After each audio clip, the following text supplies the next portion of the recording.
Nick Ferrari at breakfast. Call 0345 6060 973. 10 minutes before 8. I tried to remember the prices just before we gave you that news update, and I was nearly there. I was quoting, it was £4 for a bag of rubble, up to £10 for a sheet of plasterboard, and I was right, between £6 and £13 for a lavatory bowl. These were the prices that were being charged by some local authorities if you went to what I'm going to call the tip, although they have other names, local amenity sites, I think. They said, well, apparently there is a revolution on the way. It's all a load of rubbish, says the government. Here to explain why is Environment, Food and Rural Affairs Secretary George Eustice, who joins me now. Tell me about the revolution that's on the way then. Good morning, Secretary of State. Good morning. Well, look, we've had a growing problem in recent years with fly tipping, and we've already taken measures in the past to make it easier to track that waste and make the households who are responsible for it, responsible for the tipping that took place. But what we're announcing today is a further change, and that's to remove the ability of local authorities to charge people who are doing DIY work and trying to dispose of materials like plasterboard for taking it to a waste recycling centre. It's right that they should charge commercial builders for that kind of work, but for householders doing DIY work, we want them to be disposing of these materials through the correct channel, and we need to make it easy for them to do so while also clamping down on those who do fly tip. So it's a twin part to the package. One is removing those charges, and the other is supporting a number of local authorities with some quite creative use of CCTV to try to catch some of the prolific fly tippers that we're seeing in many parts of the country. Secretary of State, if I had someone from the Local Authority Association, I would imagine they would be saying, but there are associated costs with dealing with plasterboard or old toilets or shower trays or whatever it might be, and this was our way, and now we'll have no way of meeting those funds. I sense that's what they would say. How would you respond? Well, I suspect that the amount of money that they raised from this is probably fairly small, but probably the main reason a third of them are charging is I suspect that they will claim that it's difficult to differentiate between a commercial builder who's disposing of this and a householder. And our view is they do that in every other area. So somebody could be doing house clearance of furniture commercially. They need to identify them for that purpose, and they should be able to do the same for builders as well. When will this actually take effect? A lot of people use the Easter weekend, of course, to do a bit of DIY or tidy up the garden or whatever it might be, Secretary of State. Yes, we're not going to be able to do it in time for this Easter weekend, I'm afraid. But we are consulting on this measure first, which is always what you need to be able to do, and then probably introduce it later this year. You would hope. And you also mentioned a clampdown. So that's, if you will, the domestic side of things, and the responsible householder now, he or she will take the plasterboard and the old loo and go to the tip. But you said a clampdown. A little bit more detail on that, if you would.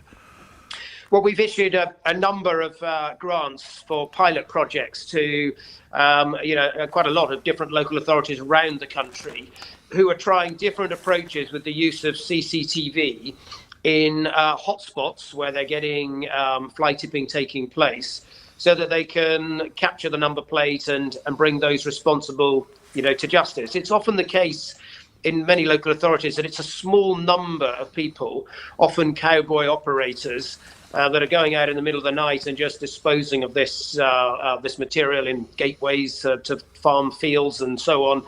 And if you can identify the hotspots, put some temporary CCTV there and actually catch them, we might be able to make some quite rapid progress in dealing with it. So we're funding a series of different pilot schemes in that area. Lastly on this, there were 1.1 million cases of fly tipping in England last year. What would you deem a success? How will we know if these policies, as and when they're introduced, I appreciate they're not introduced yet, but were they to be introduced, how will we know they're a success? What would you be looking to bring that number down by, Secretary of State? Well, it's not I haven't got a sort of target number, but obviously dramatically reducing it and getting the trend, going in the right direction. And as I said, my estimate is in most of these local authorities, you're not necessarily talking about hundreds of people that are fly tipping. You're probably, in the main, for the most serious cases, looking at a handful of rogue operators who are fly tipping. If we can catch them and bring them to justice, that's a big step forward. And then for some of the more smaller scale type of fly tipping events, well, removing those charges, removes, if you like, the incentive or the excuse for that from other householders. And that combined approach we're hoping is going to get things moving in the right direction. All right. In other matters, reminding my listeners, of course, you're Environment Secretary. What of the environmental protests at fuel depots in Hertfordshire, Warwickshire and Essex, and protesters yesterday blocking 2 central London bridges, closing those down, and sites in Warwickshire as well? Do you have sympathy with the Stop Oil protest? Well, look, I think a right to protest is important, but not if it's disrupting other people's lives. And that's the problem with a lot of these protests. They're not just making a point and staging a protest. They're also, trying to cause havoc with other people's lives. And I think that's wrong. And that's why we're trying to make some changes to the law to deal with some of these problems of people gluing themselves to motorways and so on. It's really, not acceptable. We all recognise, actually, that we need to reduce our reliance on fossil fuels, not just to deal with big challenges like climate change, but also to deal with the current problem we see now, which is an over-reliance on those few remaining countries in the world that have oil and gas reserves. So we're all moving in the right direction. This is a mainstream agenda. People really don't need to do such extreme protests to make their point heard. As it's revealed that Sajid Javid was totally legally a non-dom prior to entering politics, is there anything you'd like to share with my listeners, Mr. Eustice? Well, I have, Nick, very simple tax affairs. I have my MP's income and my ministerial income, and that's the end of it. So I'm not a non-dom, never have been. Are the tax affairs of a Chancellor's wife in the public interest? Well, look, my own view on this is those who put themselves forward for election, they are fair game. There's scrutiny on elected MPs in a way that no other people get. And so it's understandable that the Chancellor would get that scrutiny. We also all go into this knowing that to some extent, we're exposing other family members to that scrutiny as well. That goes with the territory a bit. But as to whether it's fair or right, my view is that it shouldn't be. But everybody accepts the reality that these things can be a factor. But she's given an account of her own tax affairs, made clear she's going to change her tax arrangements going forward. And the Chancellor himself has referred, his own declarations, which he says he made fully, but to Lord Geit, who's the Prime Minister's advisor on ministerial interests, to look at this. Some are suggesting on the weekend Prime Minister Johnson's visit to Kyiv was nothing more than a publicity stunt to deflect away from Partygate and other issues. How fair a characterisation of his visit would you say that, Secretary of State? Well, I think that's very unfair. The truth is that the invasion of Ukraine, is an incredibly serious matter. We're seeing these appalling scenes from Ukraine now, from those cities where the Russians are retreating. The UK rightly has been at the forefront of giving, military equipment to the Ukrainians to help them defend themselves. And the Prime Minister yesterday, announced a big increase in that in terms of, defensive weapons, anti-tank and anti-aircraft weapons and so on. Absolutely right that we should show solidarity with Ukraine during this most difficult moment.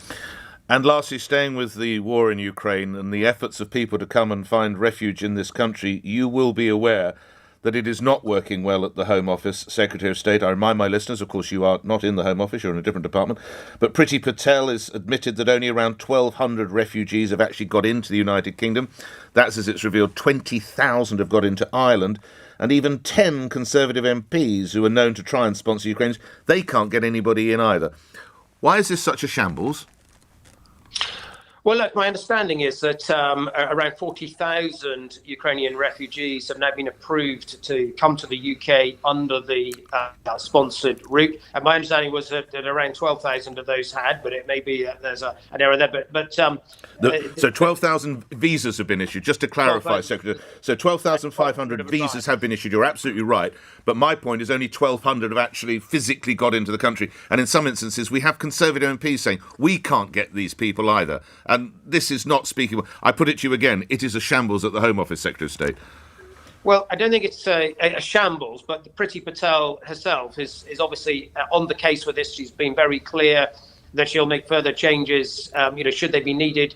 They've already made some changes, so removing the need, for instance, for Ukrainian passport holders to actually attend any kind of interview in person to allow them to come straight through. So some changes and improvements have been made.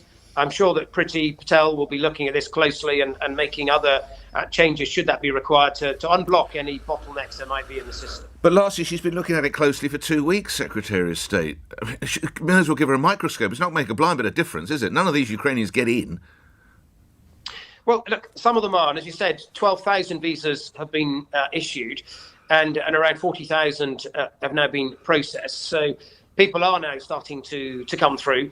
Yes, there have been, I know I've seen reports myself of some of the glitches and some of the questions people were being asked. And I know she's working constantly to try and simplify that and clear things so that things work more smoothly. All right, I'm grateful for your time. George Eustice, thank you. Secretary of State for Environment, Food and Rural Affairs. Let's not forget that headline. There is a ban on council waste fees in an effort to curb fly tipping, and I think for many of you that will be very, very welcomed. 1 minute after 8, LBC News headlines. On your radio, on Global Player, and Play LBC. Leading Britain's conversation. This is LBC. From Global's newsroom